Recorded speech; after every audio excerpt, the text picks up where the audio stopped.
Amigos, esto es Impacto Venezuela, viernes 19 de junio del año 2020. Comenzamos revisando algunas informaciones en el país. Tiene que ver en el día de hoy con el índice de criminalidad, cómo va en ascenso todos los días en Venezuela. Se presentan casos como el de los Tupamaros, con José Pinto privado de libertad por estar presuntamente relacionado en el asesinato de un joven de 16 años. También este intercambio de disparos, enfrentamiento y asesinato en el Junquito. Y pues lo que ha ocupado grandes titulares en toda Latinoamérica, un violador de niños, de nada más y nada menos, 100 niños en sus manos han pasado por él a lo largo de varios meses. Son situaciones que se presentan en Venezuela y que nosotros el día de hoy en nuestra mesa de análisis vamos a estar conversando con un criminólogo quien podrá de alguna manera desglosar el panorama violento que se vive en Venezuela.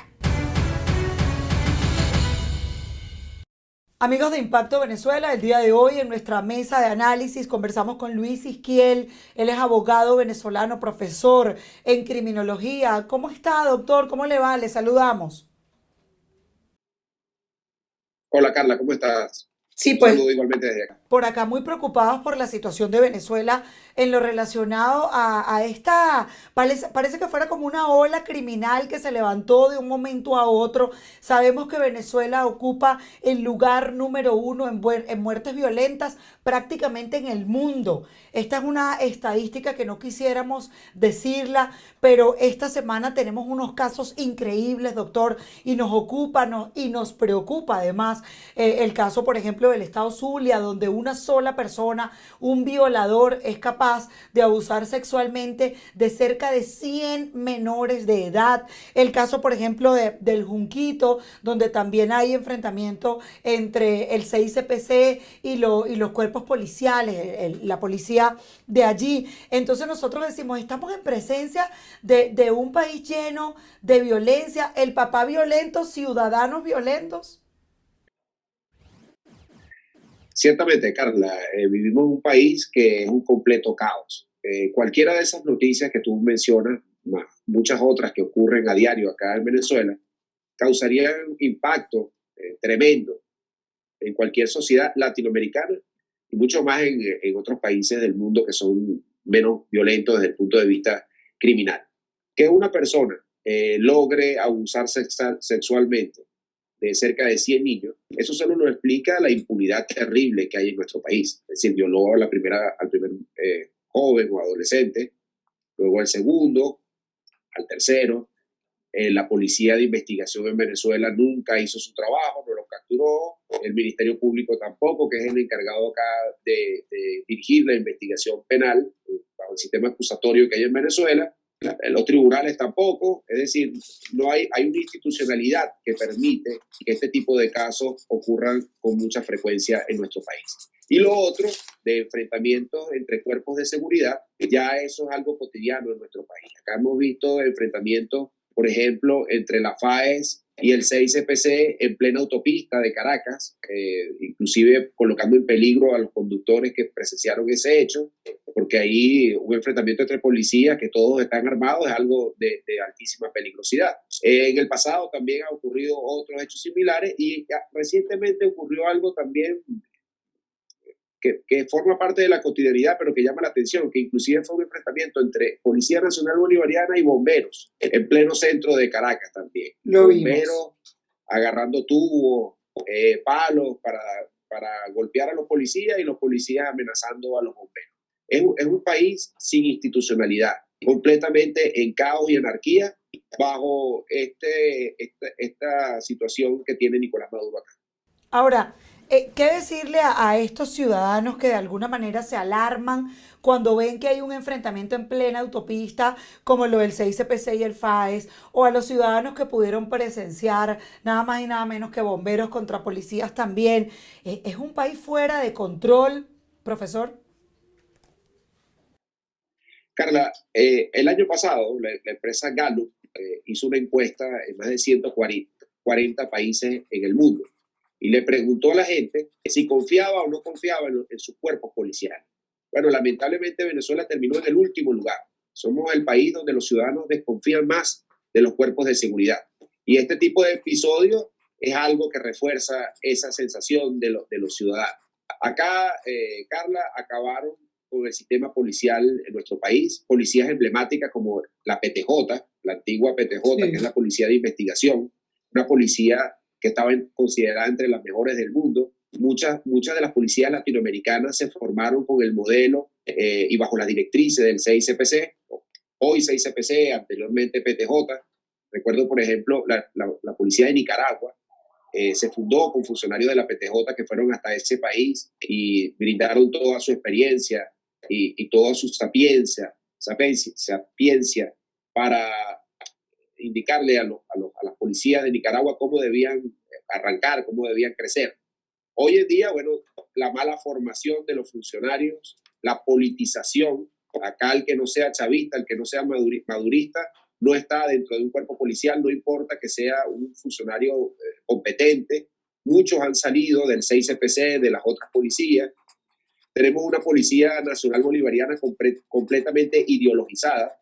La formación de esos estudiantes, Carla, para cuando van a ser policías nacionales bolivarianos, es una policía que creó Chávez en el año 2009. Bueno, no tiene prácticamente nada que ver con lo técnico. Todo es cuestiones ideológicas, que si el Che Guevara, cosas de la izquierda, que no tienen nada que ver con un policía, pero bueno, ahí están los resultados.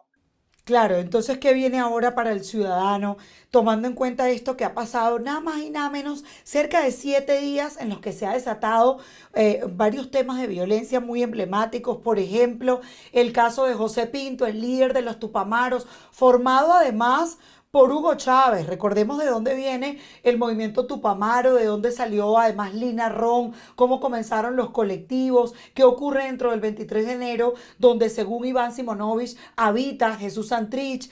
Pues obviamente estamos en presencia de una situación muy delicada. Entonces, eso es lo que nos preguntamos, ¿qué viene para Venezuela en los próximos meses si el líder de un partido político es capaz de participar en el asesinato de un menor de 16 años?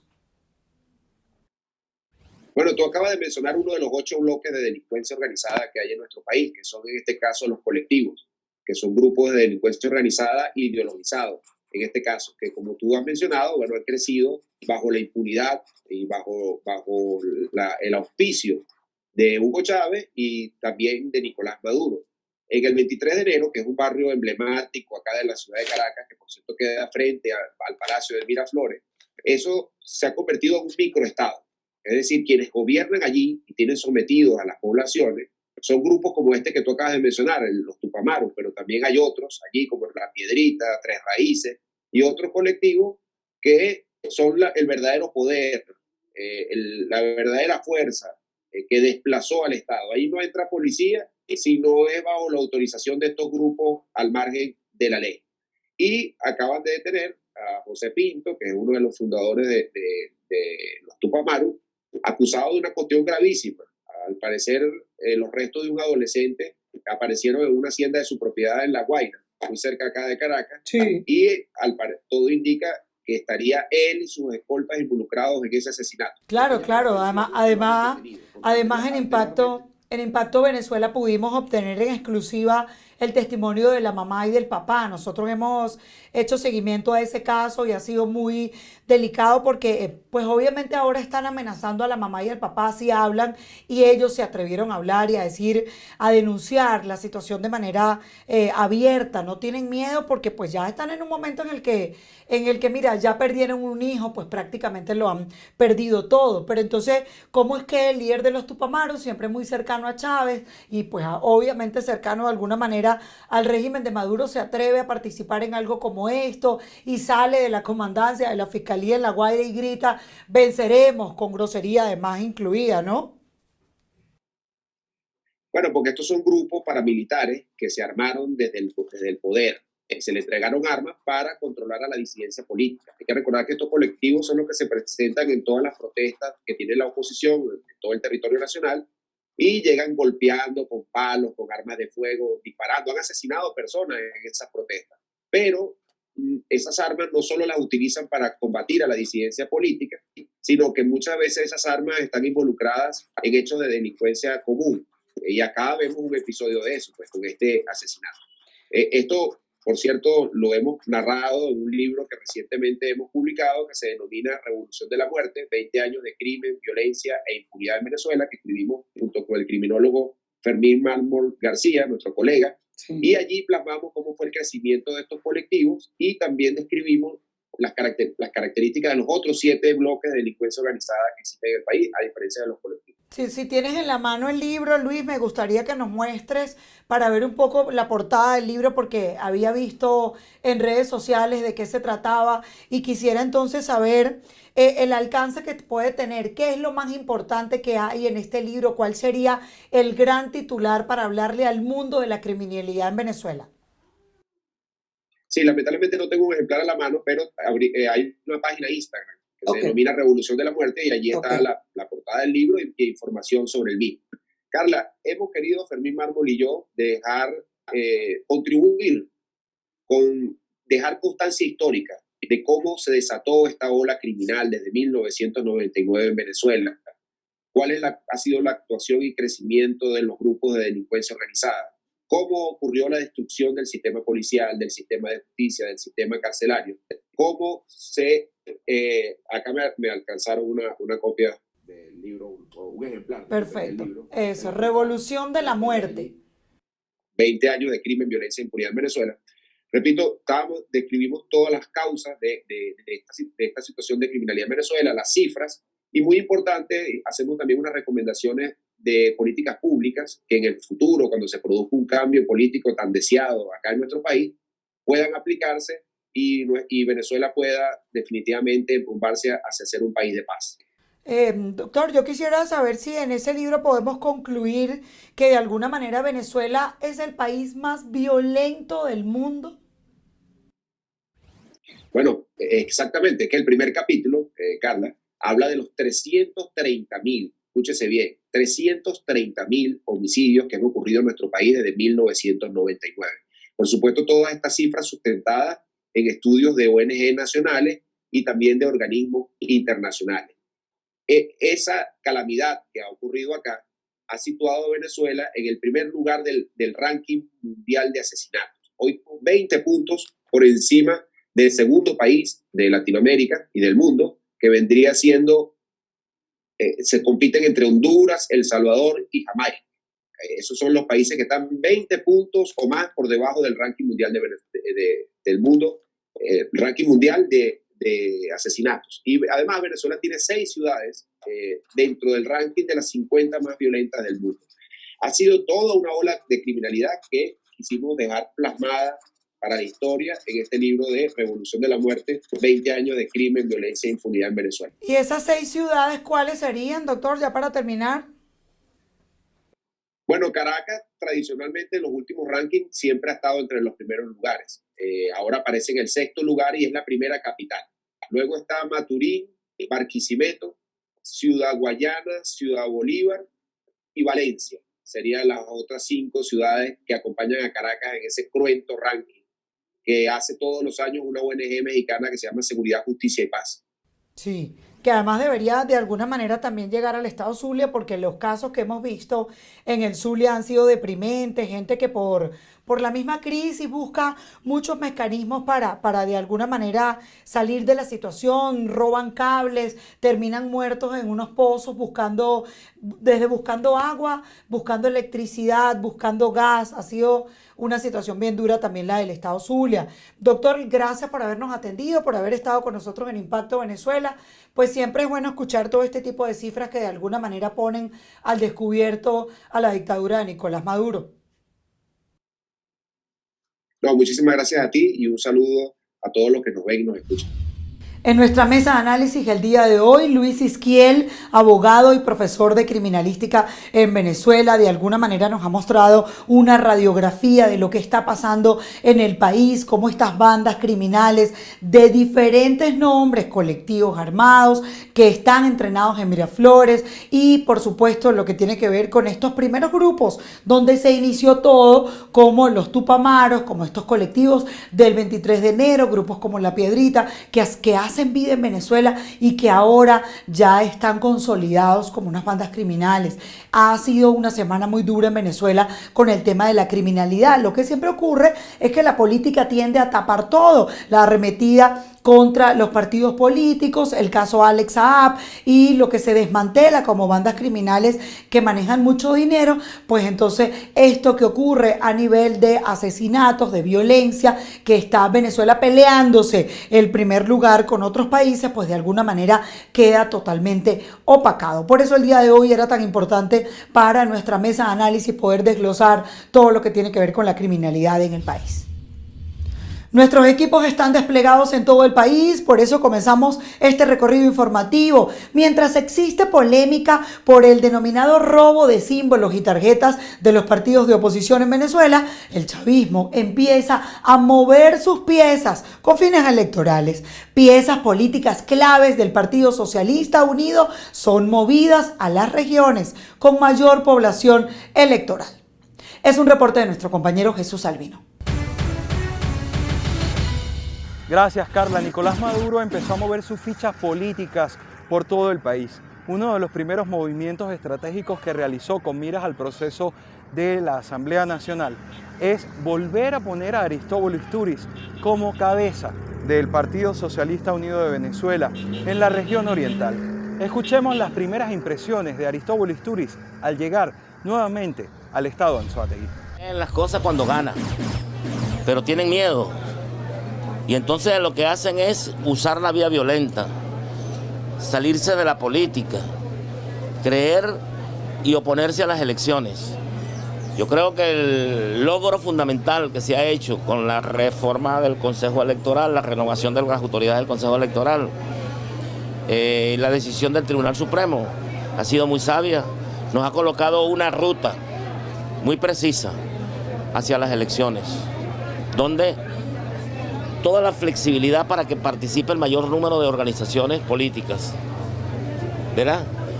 Todas las facilidades y además unas reformas vienen electorales para que la representación proporcional de las minorías esté planteada, la ampliación de diputados con diputados nacionales, los indígenas, para que los indígenas voten indígenas, de verdad, como dicen los indígenas, no que todo el mundo vote por los indígenas. Si todas esas reformas vienen, la directiva ha sido designada. Bueno, hay gente que es radical que no quiere elecciones. Y no quiere elecciones ni que se la pongan como se la pongan, porque lo que quieren es golpe de Estado, lo que quieren es tumbar, lo que quieren es invasión. Bueno, los traidores a la patria se van a quedar siendo una minoría porque la mayoría del pueblo quiere la paz. Y la única salida pacífica es una salida electoral. Y un debate político, y que se incorpore a la política, que asuman la política. Mientras la oposición grita fraude desde este momento, el Partido Socialista Unido de Venezuela afina la maquinaria para el proceso electoral. Si este será reconocido o no por la comunidad internacional, será el tiempo quien lo diga. Pero el PSUV sigue firme en que ellos van a realizar elecciones. Es la información que tenemos por los momentos desde el oriente de Venezuela. Continuamos contigo, Carla. Nos vamos al estado Vargas, y es que 3 días duró el paro que mantenían los conductores de la ruta Caracas-Litoral para exigir un monto justo, que finalmente quedó en 40.000 bolívares la ruta corta y 50.000 la ruta larga. Es un reporte de nuestra compañera Ami Torres. Sí, gracias Carla, el contacto lo establecemos desde el estado Vargas, donde el pasado miércoles finalmente fue levantado el paro que mantenían los transportistas de la ruta Caracas-Litoral para exigir un pasaje justo, y es que el pasaje oficial de 15.000 bolívares lamentablemente no les alcanzaba para llevar la comida a sus hogares. Pudimos conocer que gracias a la intermediación de las autoridades finalmente se les aprobó un pasaje de 40.000 bolívares en la ruta Caracas-Catialamar-La Guaira y 50.000 bolívares en la ruta Caracas-Caribe.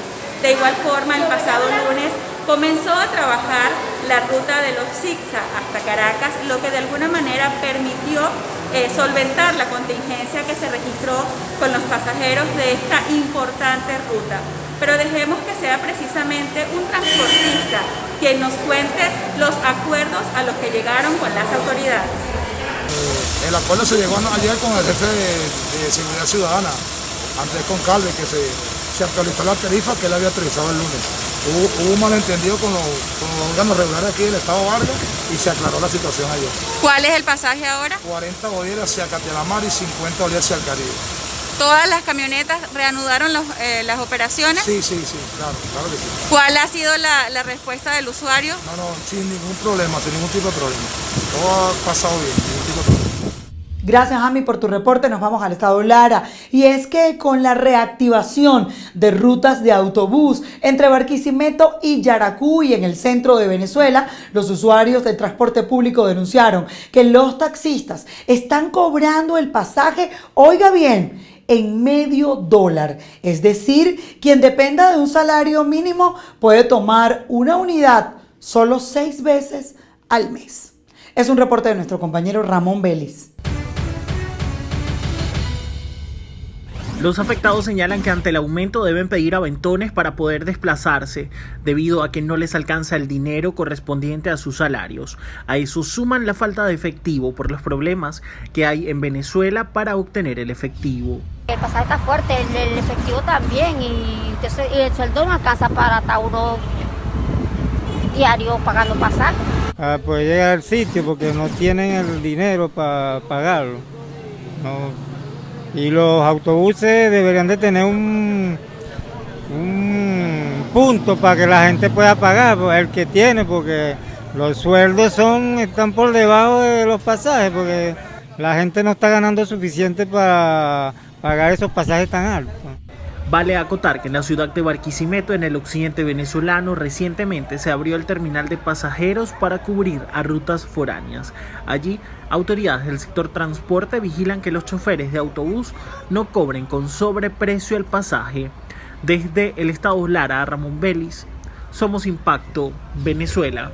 Gracias, Ramón. Nos vamos al estado Carabobo, y es que 10 años tiene paralizada la construcción del terminal turístico de San Diego en esta entidad. Propietarios de más de 800 locales comerciales exigen la culminación del proyecto. Ignacio Yaguare nos trae la información.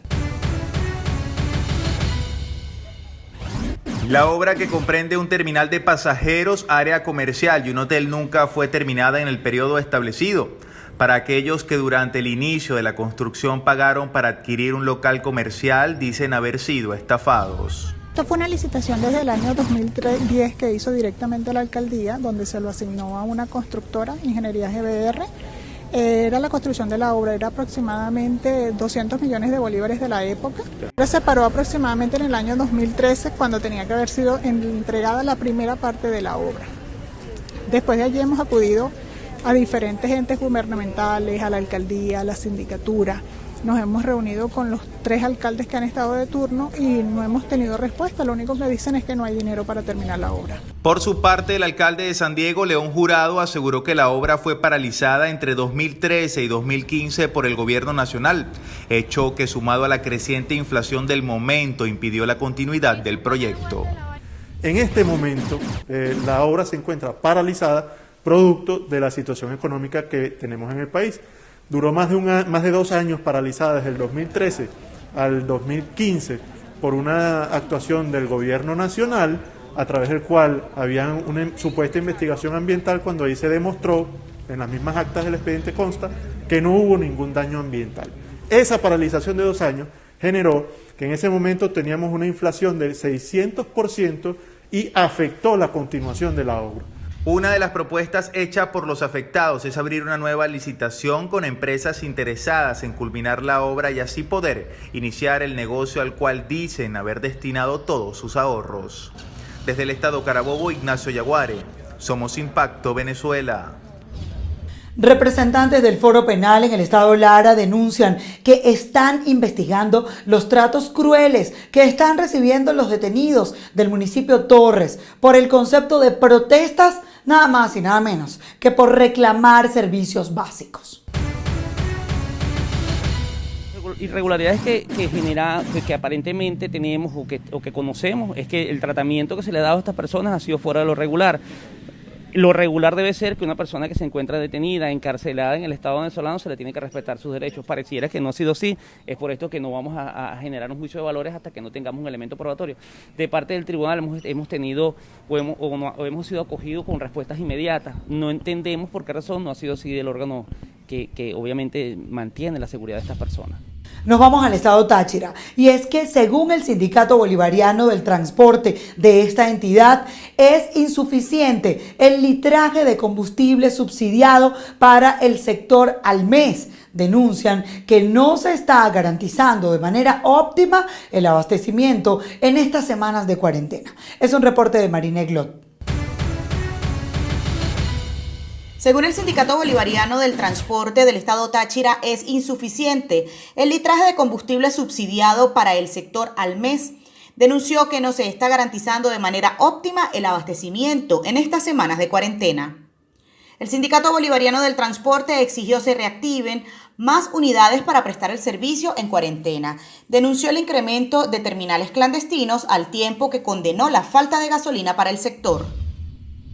No se nos está dando combustible, están trabajando en condiciones infrahumanas. ¿Quién está pagando esto? Un pueblo que se merece, un pueblo que necesita que lo trasladen de un lugar a otro. Nosotros necesitamos que se nos ponga el vehículo a trabajar, y ¿quién tiene que controlar los destinos del combustible? Las autoridades. Por su parte, voceros de la Central Socialista de Trabajadores consideran insuficiente el subsidio mensual de combustible para todos los sectores. Y 120 litros para los transportistas, para los que tienen carro, hermano, es insuficiente. Y nosotros, las organizaciones sindicales de base, no nos llamaron para hacernos la consulta, para ver si nosotros estábamos de acuerdo con eso. No, hermano, la mayoría de unidades son unidades viejas que consumen mucho gasolina, y nosotros no tenemos para repararlas, tenemos que seguir con ese mismo motorcito que tenemos. El Sindicato Bolivariano exigió la revisión del abastecimiento de gasolina en el estado. Asimismo, solicita una mesa de trabajo con representantes del protectorado. En Táchira, Marine Glot, somos Impacto Venezuela. Estamos desplegados en todas las plataformas digitales para que usted pueda estar informado de todo lo que ocurre en Venezuela. En Instagram y en Twitter nos consigue como @ImpactoVE, y en Facebook nos consigue como Impacto Venezuela. Una nueva ventana informativa se abre para todos ustedes, www.impactovenezuela.com. Allí usted podrá tener acceso en su celular, en su tablet, en el computador, de una verdad sin censura. Estamos rompiendo el celofán diariamente para que la información llegue a ustedes. Llegamos al final de esta transmisión, pero antes queremos invitarles a que se suscriban a nuestro canal de YouTube Impacto Venezuela. Recuerde darle clic a la campanita para que reciba todas nuestras notificaciones, y así usted pueda saber cada vez que subamos un nuevo video a esta plataforma digital. Gracias por habernos acompañado.